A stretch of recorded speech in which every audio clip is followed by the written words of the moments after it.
Hello, today we're going to be talking about inverses of relations or functions. And you find the inverse of a function by simply flipping the x and y coordinates. So in the example below, I have a relation for which you've been asked to find the inverse.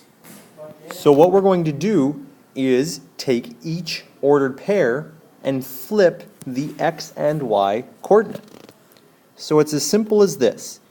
In the ordered pair 2, 3, 2 is the x, 3 is the y, we flip them to create the ordered pair 3, 2. The ordered pair 6, 2 flips to become 2, 6.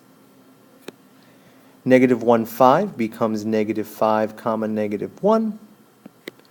And 6, negative 9 flips to become negative 9, 6. And that's the inverse of that particular relation. Let's try this one. We want to find the inverse of this function. So similar things will apply. Basically, if you think about it, or if you remember, f of x is the same thing as y. So currently, this is like the line y equals 9x minus 4.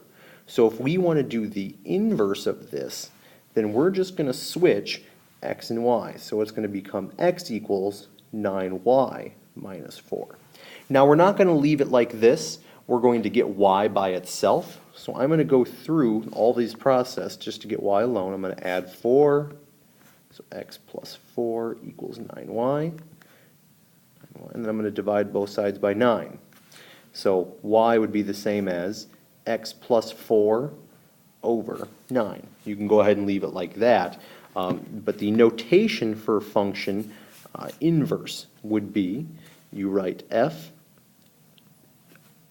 of, well, this is read as the inverse of f of x, but it has what looks like a negative 1 exponent. Instead, it's the inverse of f of x, and that's equal to x plus 4 over 9. And we are done.